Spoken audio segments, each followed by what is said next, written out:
Insegurança no comércio. Secretaria de Estado de Defesa Social registra aumento no número de crimes de furtos em estabelecimentos comerciais. Mesmo que seja um pequeno furto, mesmo que seja uma suspeita, é necessário, é importante fazer essa ocorrência, fazer essa comunicação, para que as autoridades possam ter um início de onde trabalhar, possam ter um norte para como poder agir, poder fazer a sua estrutura de trabalho.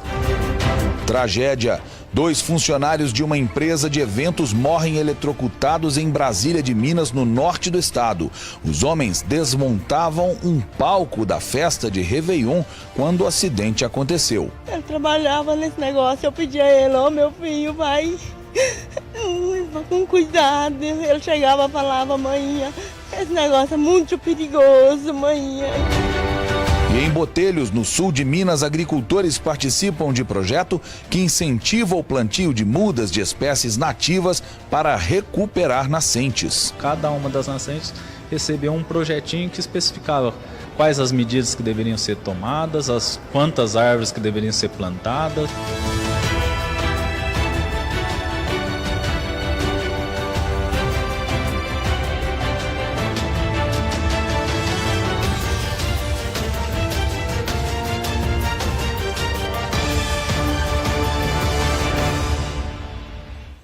Olá, boa noite para você. O Mais Notícias desta terça-feira começa mostrando que o número de furtos nas lojas em Varginha tem crescido. De acordo com os comerciantes, geralmente os furtos são de produtos pequenos, que mais tarde, vão ser trocados por drogas. Na maioria dos casos, a Polícia Militar não é avisada pelos comerciantes. Acompanha na reportagem de Rafael Silva. O ano novo começou, mas o trauma de ter sido vítima de bandidos no ano passado ainda persegue alguns comerciantes. O pessoal leva chocolate, iogurte e desodorante. Às vezes algumas picanhas, tem alguns que leva coisas maiores.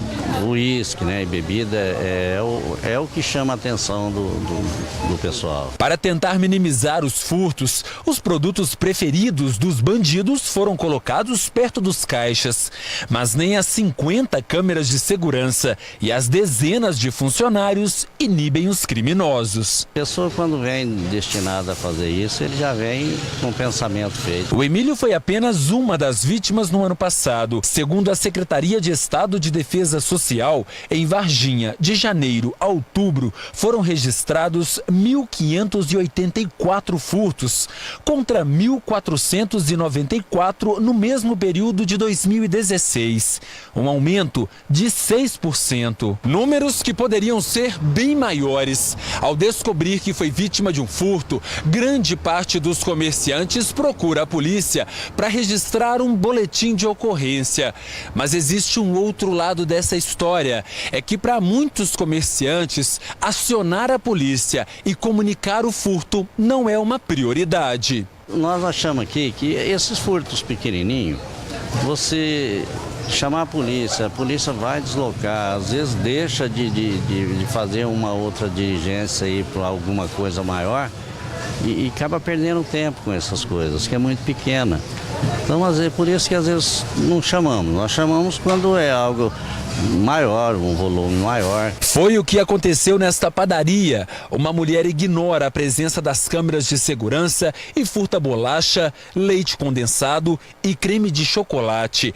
Ela coloca tudo na bolsa. Neste caso, o proprietário preferiu não registrar um boletim de ocorrência. No bairro Catanduvas, mais um furto que não entrou na estatística da polícia.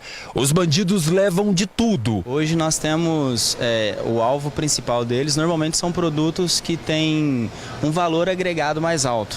Um produto que às vezes tem fácil comercialização na rua, são produtos de volume pequeno, que às vezes tem o destino deles tem uma venda garantida. O Lucas preferiu não acionar a polícia. Produtos que custam barato nas prateleiras, mas que para os bandidos valem muito. A deflação econômica está aí, ela não atinge só a gente. Eu acho que ela atinge também as pessoas que às vezes são dependentes de droga ou as pessoas que têm algum tipo de dívida. Então, mesmo sendo um valor baixo de comercialização aqui dentro da loja, mas ela pode ser furtada roubada para ser revendido por um valor um pouco menor ainda. E como os furtos acontecem com frequência, no final sobra o prejuízo. No caso do Lucas, chega a representar cerca de 4% do faturamento. A gente sempre está preocupando em manter, né, a loja bem segura com esses equipamentos de segurança, mas nem sempre eles são tão fáceis de agir assim. Segundo este advogado criminalista, a pena para crimes de furto podem variar de 1 a 4 anos de prisão. De acordo com ele, a punição para quem comete este tipo de crime pode demorar, mas acontece. É um mito social que a pessoa não vai ter uma punição em consequência de pequenos furtos. Ela vai ter sim, né? Mesmo que demore um pouco, o acúmulo de processos é grande, então mesmo que demore um pouco, mas ela vai ter sim a punição. Mais cedo ou mais tarde isso vai ter uma consequência. E justamente por isso é preciso que o comerciante sempre registre o boletim de ocorrência quando for vítima. E as autoridades dependem disso para fazer mapas dentro da sua área de atuação, para poder reprimir, para poder prevenir principalmente com esses mapas. E se a população, se as vítimas não comunicam, a autoridade fica sem um norte, fica sem um rumo para poder saber como que ela vai atuar. De que forma que ela vai atuar. Então, mesmo que seja um pequeno furto, mesmo que seja uma suspeita, é necessário, é importante fazer essa ocorrência, fazer essa comunicação, para que as autoridades possam ter um início de onde trabalhar, possam ter um norte para como poder agir, poder fazer a sua estrutura de trabalho. Pois é, a gente sabe que a subnotificação é um grande problema quando a gente fala da criminalidade, principalmente da criminalidade que não é violenta. As pessoas, às vezes, elas são furtadas, ela tem o celular furtado na rua, sem o uso de violência, e ela opta por não passar pelo transtorno que é, pela burocracia que é fazer um boletim de ocorrência. O resultado disso, sem dúvida, está correto, são menos números para as autoridades analisarem. O problema é que a população se pergunta o que adianta dar às autoridades os números se elas vão analisar. Isso vai fazer parte de uma grande planilha que vai ser divulgada todo ano como diminui o número de roubos, diminui o número de homicídios, mas de efetivo mesmo a sensação nossa, nós que andamos na rua, continua sendo de que cada dia que passa, o lugar onde a gente mora está mais violento. Então não adianta nada ter os números, não adianta nada ter as estatísticas e não ter uma ação efetiva, não dar viatura para a polícia trabalhar e principalmente a justiça não trabalhar em favor da população. Não adianta nada. Veja comigo agora essa informação. 2 funcionários de uma empresa de eventos morreram eletrocutados na cidade de Brasília de Minas, no norte do estado. Os homens de 23 e 39 anos desmontavam o palco onde aconteceu a festa da virada do ano quando o acidente ocorreu. Todos os detalhes dessa tragédia na reportagem do Júnior Oliveira. O acidente aconteceu na Praça da Igreja Matriz, bem no centro de Brasília de Minas, no norte do estado. 2 homens morreram eletrocutados enquanto desmontavam o palco da festa da virada. As vítimas eram funcionários de uma empresa de eventos que foi contratada pela prefeitura para promover a festa. Antônio José Cardoso, de 38 anos, e Antônio Jackson Rodrigues, de 23.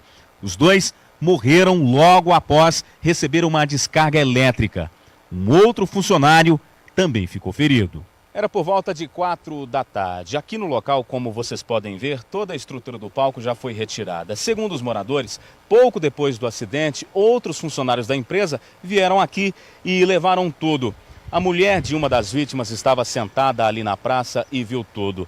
Ela contou pra gente que pelo menos 4 funcionários desmontavam o palco.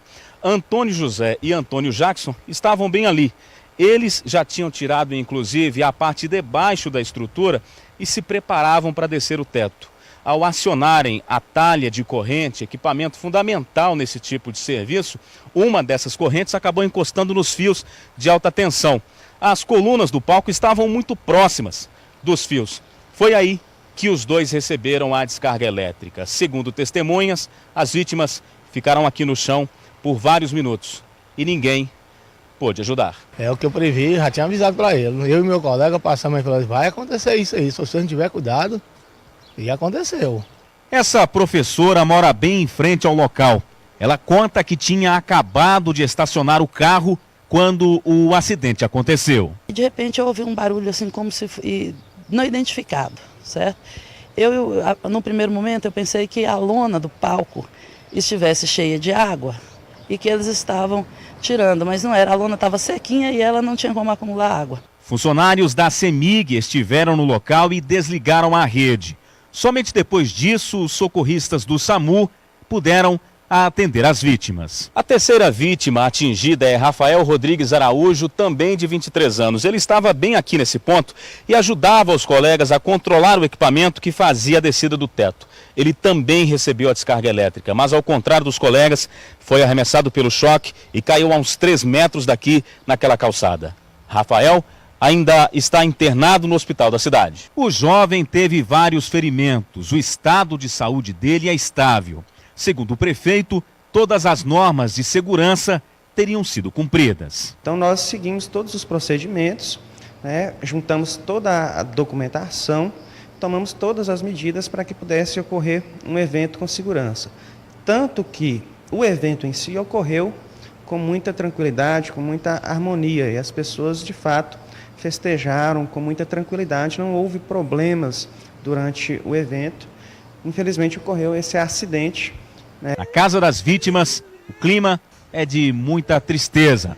Ele trabalhava nesse negócio, eu pedia a ele, meu filho, vai com cuidado. Ele chegava e falava, maninha, esse negócio é muito perigoso, maninha. O nome da empresa não foi divulgado pela prefeitura. O caso já está sendo investigado pela Polícia Civil. Um laudo ficará pronto em até 30 dias. Enquanto isso, os familiares das vítimas pedem punição para os responsáveis. Hoje aconteceu com meu marido e com outro rapaz. E no ano que vem? Vai acontecer com mais 4? Vai esperar mais 4 morrer lá para depois tomar iniciativa? Não, eu não acho isso certo. Eu não acho legal o que fazem. Com ninguém. Todo mundo é ser humano.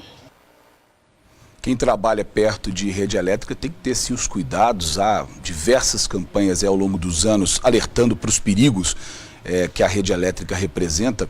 E isso faz lembrar aquela tragédia em Bandeira do Sul, em 2011, que 16 pessoas morreram eletrocutadas. Era uma festa de pré-carnaval, você que está em casa deve se lembrar bem disso.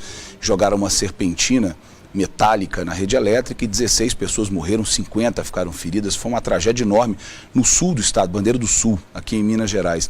Essas pessoas, as famílias dessas pessoas foram beneficiadas com uma decisão judicial que mandou a CEMIG pagar R$255 mil para cada família dessas 16 pessoas que morreram. Essa decisão saiu 2 anos depois. Até hoje ninguém recebeu rigorosamente nada, mas pelo menos a justiça nesse caso agiu rápido. Vamos ver nesse caso aí agora de Brasília o que vai dar. Você acompanha comigo agora um resumo com outras notícias do estado nesta terça-feira. A polícia descobriu uma rinha de galos em um assentamento de Uberlândia, no Triângulo Mineiro. Os policiais militares ambientais descobriram o local e encontraram um anexo a um lote de uma residência com uma estrutura para a rinha de galos. Além disso, no local, uma arena estava montada e também tinha uma cobertura para combate dos animais, uma roda para treinar galos. No total, foram 19 galos da espécie índio, que estavam em jaulas individuais de madeira. As jaulas onde ficavam os galos estavam sujas e em péssimas condições de higiene. Dos 19 galos, 3 estavam com ferimentos na cabeça e pescoço, que teriam sido causados por combates em rinha. Segundo a polícia, o homem de 33 anos de idade cometeu crime ambiental e por isso foi feito um termo circunstanciado de ocorrência, o chamado TCO, pela Polícia Militar Ambiental. A arena e a roda para exercício dos animais serão desativados. Os animais serão examinados por um médico ambiental que vai emitir um laudo. A multa pode chegar a R$18 mil. De Uberlândia, Wallace Coelho. Segundo dia do ano e um ônibus incendiado. Segundo a polícia, 2 homens armados chegaram aqui no bairro Jardim Felicidade, região norte de Belo Horizonte. Mandaram o motorista descer, jogaram líquido inflamável e atiraram fogo no ônibus. O detalhe é que eles deixaram um bilhete com o motorista que deveria ser entregue para a Polícia Militar. O conteúdo do bilhete não foi revelado. Até o momento, ninguém foi preso e ninguém ficou ferido. De Belo Horizonte, Magno Dantas.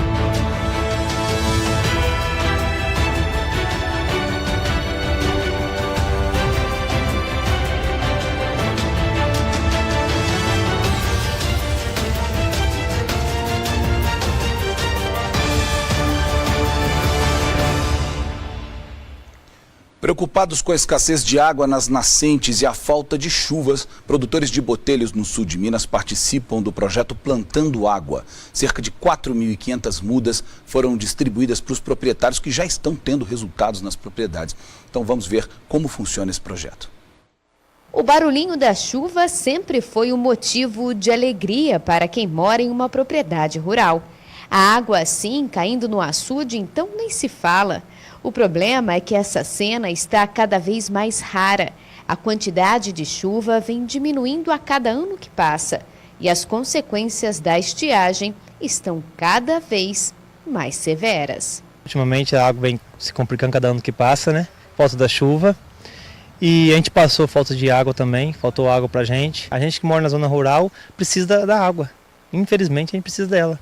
E para a gente comprar, complica muito. Para tentar minimizar o problema causado pela falta de chuva, a Secretaria de Desenvolvimento de Botelhos deu início ao projeto Plantando Água. Cada uma das nascentes recebeu um projetinho que especificava quais as medidas que deveriam ser tomadas, quantas árvores que deveriam ser plantadas. Agora a gente está aí entregando as mudas, né, numa época aí de chuva, é a época propícia para essa entrega das mudas, para eles fazerem o plantio. Geralmente a gente visava as plantas que são aquelas que repõem água no solo, que fazem a infiltração da água da chuva para o solo, para preservar aquela água daquela nascente, para que aquele volume, aquela vazão aumente e a qualidade também melhore. Com o passar do tempo as árvores vão crescendo e aí vai conseguindo fazer a preservação daquela área. 25 produtores rurais aderiram ao projeto. O Fernando é um deles.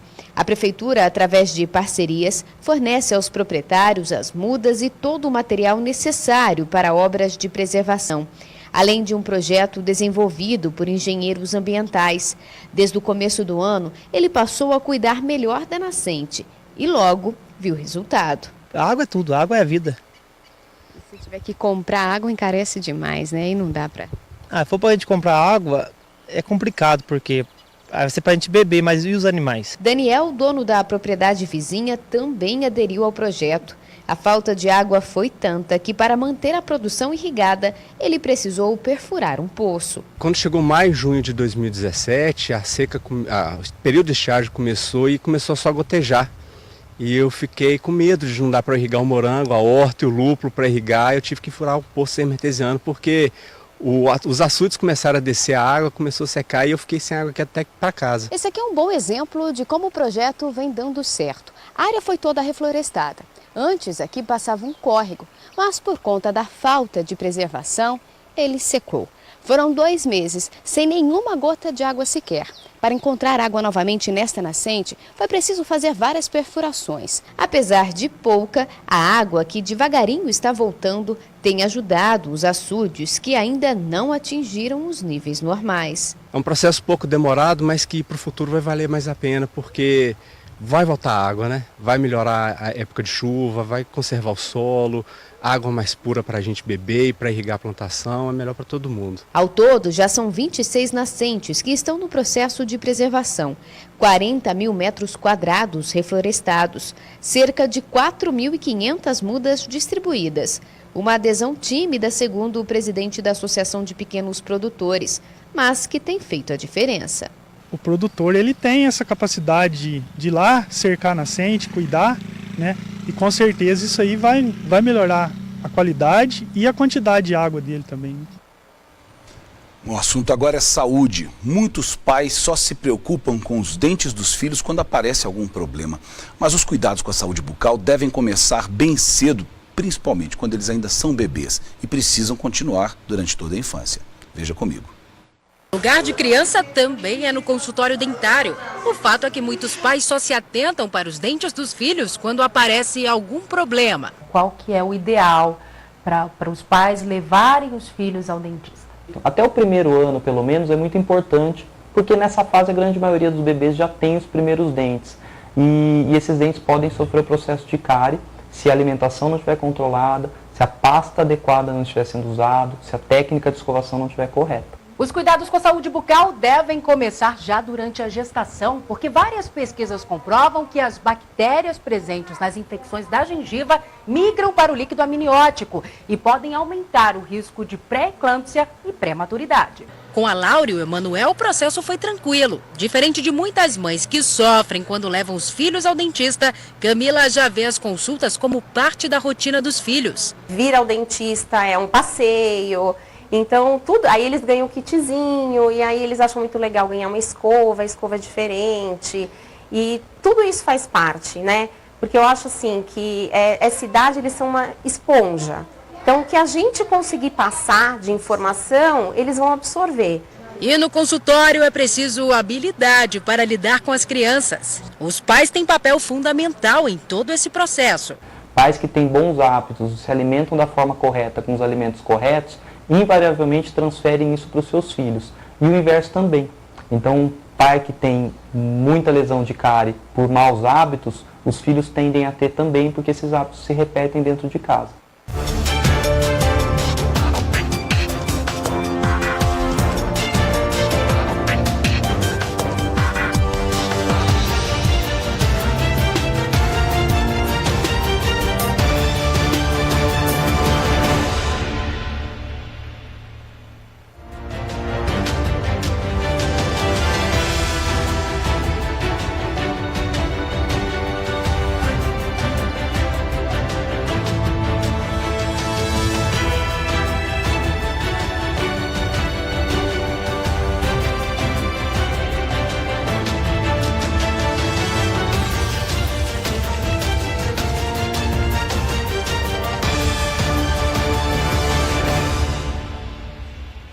Este verão promete ter um movimento maior de viagens do que no ano passado. As agências registraram um crescimento de 12% na procura por pacotes e passagens. Acompanhe na reportagem.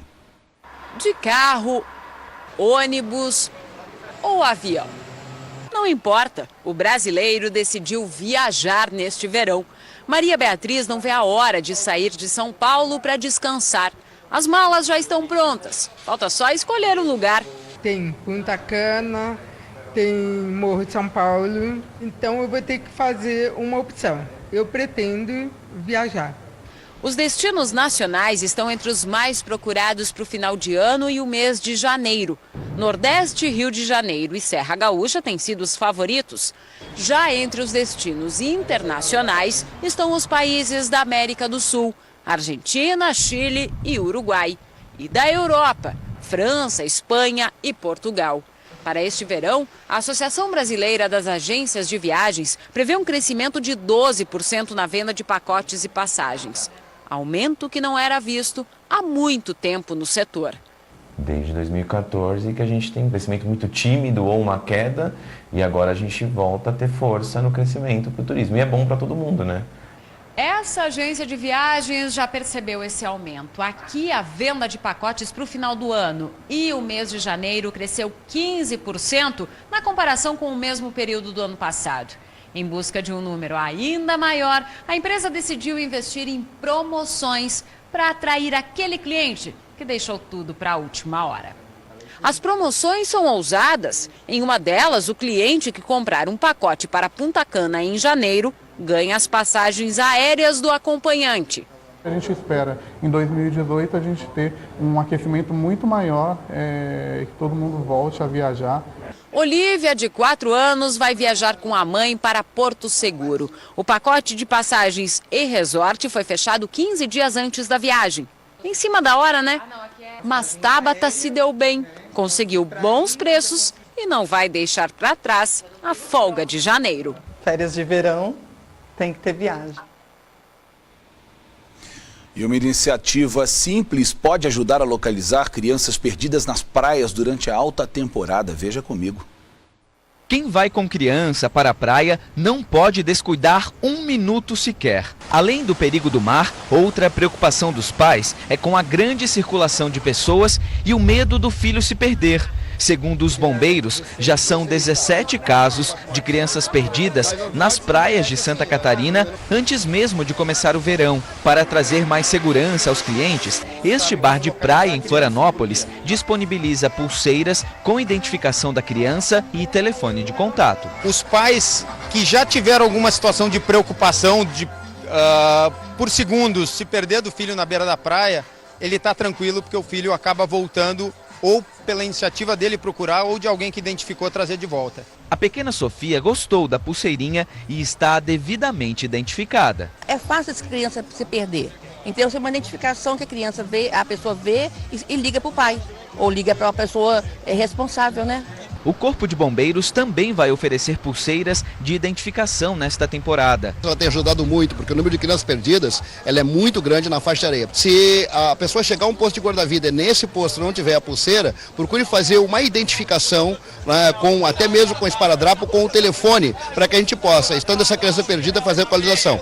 A Polícia Civil, em parceria com a Prefeitura de Florianópolis, também vai dar pulseiras para ampliar essa corrente nas praias da capital. É um trabalho preventivo, né? E uma parceria que está se tornando até, podemos dizer, até muito grande entre as instituições.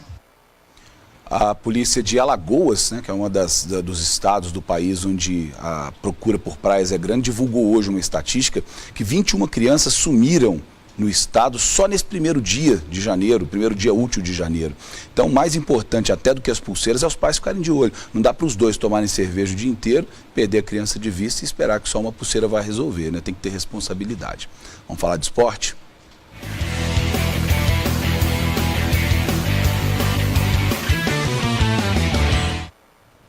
Muito bem, o Cruzeiro Esporte Clube comemora hoje 97 anos de existência. Fundado em 2 de janeiro de 1921, ao longo dos anos, essa agremiação se transformou em um dos maiores clubes de futebol do mundo. Dentre os títulos internacionais, o Cruzeiro tem aí 2 Copas Libertadores, 2 Supercopas, um título da Recopa, um da Copa Ouro, Copa Master. Nas competições nacionais, ele é tetracampeão brasileiro, pentacampeão da Copa do Brasil e já no Campeonato Mineiro, o time azul celeste levantou a taça 38 vezes ao longo da sua história. Nós da Rede Mais e Record TV parabenizamos o Cruzeiro e toda a nação celeste por esse aniversário e pela proximidade com o centenário, né? 2021, o Cruzeiro faz 100 anos. E agora há pouco, o presidente do Cruzeiro, Wagner Pires de Sá, oficializou a contratação de mais 4 reforços para o clube que já estavam sendo falados nos últimos dias. O lateral direito Edilson, o lateral esquerdo Marcelo Hermes, o volante Bruno Silva e o atacante David. Eles se juntam a Egídio e Fred, que já haviam sido confirmados em dezembro para defender o Cruzeiro na temporada de 2018. Parabéns então ao Cruzeiro. Mais notícias de hoje fica por aqui. Nós voltamos amanhã. Boa noite para você.